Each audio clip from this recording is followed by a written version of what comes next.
Today we are building up Chapter 2's Aero frame set, the KOKO, with the all-new SRAM Red group set. Behind me here is pro mechanic Aaron Dobbs. He's going to be building up the bike, and as we go through today's build, he's going to be giving us his first impressions on this group set from SRAM. So let's get into it. So what are you doing with that? We're going to build it. So we start with the rear caliper, feed it up through. Obviously it's the first time we've seen it, so it's good to get my head around it all and have a look. I have spoken to SRAM Australia regarding this. So this hydraulic hose now runs, is still the Stealth olives. This is one that just comes from the factory, but the connector is obviously coming in now as a solid into the actual bracket. Anyone that has one before had a very flexy hose almost that then this connected to. This goes straight into the body. So that seems like a good improvement from my perspective, doing these every day. I like this. This is a much better system. That didn't work. Does it excite me? Did you sleep It last is. night? Yeah, no, I slept quite well actually. Yeah, surprisingly, for once with the kids. Did you get much sleep last night?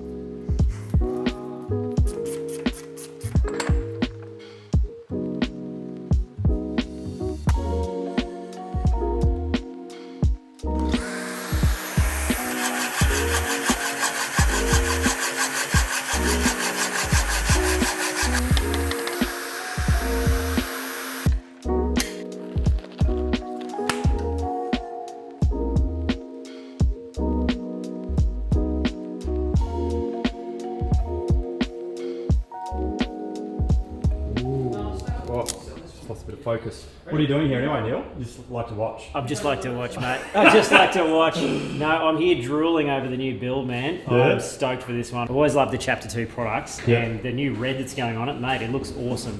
These are 165mm. Oh, whose influence is that? Special order, mate.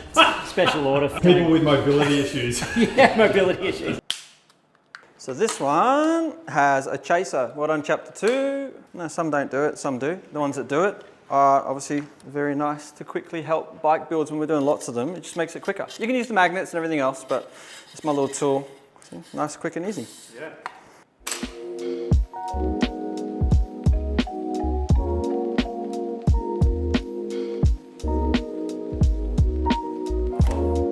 These headset spaces on the new integrated cabling can be a pain in the ass when you put them together because all the little spaces fall apart. And we've only got a couple here, but just run a basic bit of electrical tape. So it just holds everything together. It just means they're not going to go all over the floor when you're moving the bike around. So you just put a toe strap on there like that.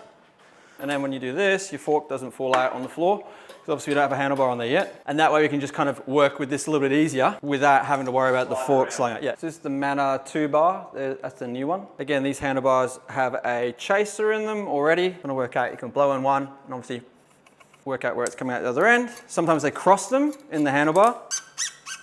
In order to destroy the look of the bike. No, I'm not putting that on. It would be, it'd be a good looking saddle is what it would be. Following around the bike field. You can put it on at the end. I'm gonna go back. Much like. I'll show you that later where we rotate the caliper and then it rotates the bar. This is what happens when people try and help you. Yes. Today is all about teamwork. Yeah. Who's that? I love how the valve caps are on and the tires are not finished. They are mostly on.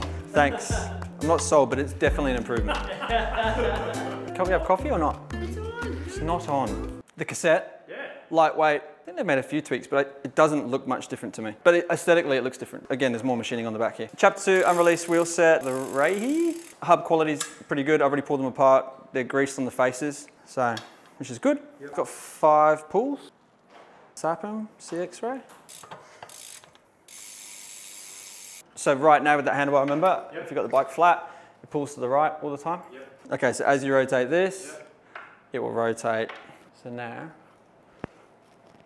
it won't pull back as much. So you just got to find your sweet spot with your caliper, so it's in the middle.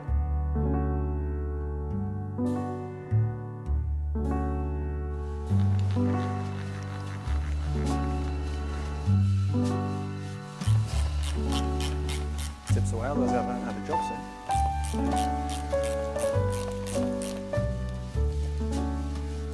Ready? Other side. See you later. Thanks for coming. Thanks for coming. Bye-bye.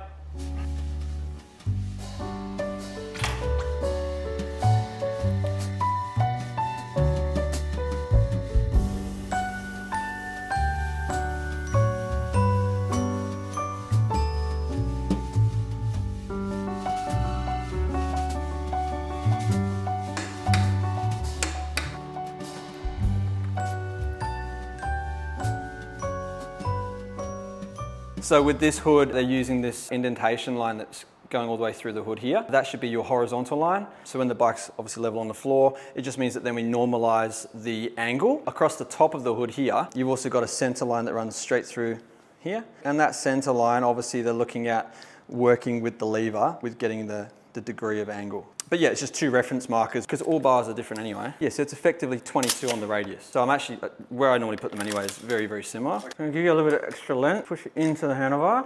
And then if you ever need to make an adjustment, you've got extra cable length.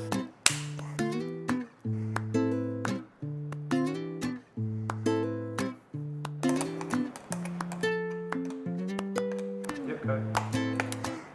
Yep. I mean, if you want to, I don't really care, but I'm still going to do this the rougher way. This new derailleur tool.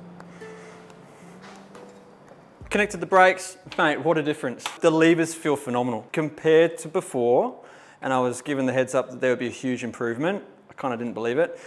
A lot of people have a love-hate relationship with SRAM brakes. This honestly just feels like it's totally different. You wouldn't think that's a SRAM lever from touch and feel. No, amazing, they've done a great job. Just showing you how it works with the installation tool. Onto the cage. Obviously get your little reference bolt in. We need to match the reference markers in line with each other. So obviously with this one here, for instance, we can put it out of adjustment, or obviously line it up. Makes it pretty obvious, right? Just means that it sets the height and the yaw angle. Now when we do this final adjustment in a minute, first of all, we need to pair the derailleur to the rear derailleur. We have to make sure that the rear derailleur is set in the most inbound position of the cassette. Once we do that, we can then tighten up that derailleur and get it into its correct placement. The battery's exactly the same, no difference, same cradle, pops in.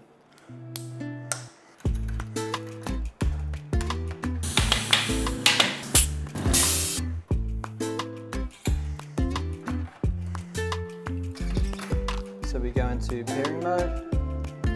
Okay. We pair the front derailleur. That one's paired, shift that. That one's paired. And then this one here, you see the LED indicator. You go back to the rear derailleur, and now we should be paired. Yeah, so the new chain has a hollow pin, like we had before with SRAM Red, but now we've got a hollow plate drive side, or inbound and outbound. With just the plate is lighter, so there's less material, so you can see right through the chain. The derailleurs are on, shift that all the way across. And the reason why we do this is SRAM's got a new auto trim feature on the front derailleur, so it will stop that rasping of the chain on the cage, so it actually moves and controls its path with the chain line and should stop you from having any chain rubbing. Hold it in that position. Next one. Did you get that? When I go up now, it'll do it on the way back up. Ready? See how it trimmed? Yep. This whole process is to simplify the setup on a large scale through all bike shops so that we don't have that kind of chain dropping issue on the inside. So what I'm going to do is I'm going to move that line across. It's going to meet the other line. Yes, you see these two lines are matched here. Turning this. Okay, cool. Done.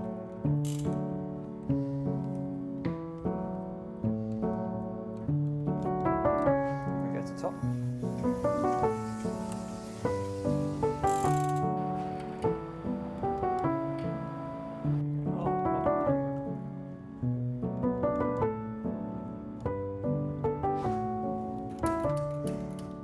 I get it in the bottom.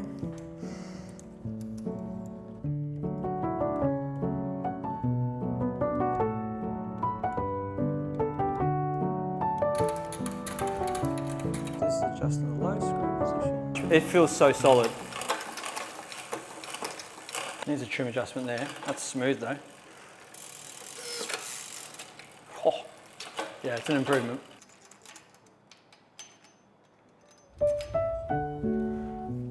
God, it is big though, isn't it? It does look better without the graphics though, you've got to give it to it. Yes. Good one, mate. It's heavy on the fucking tired, mate.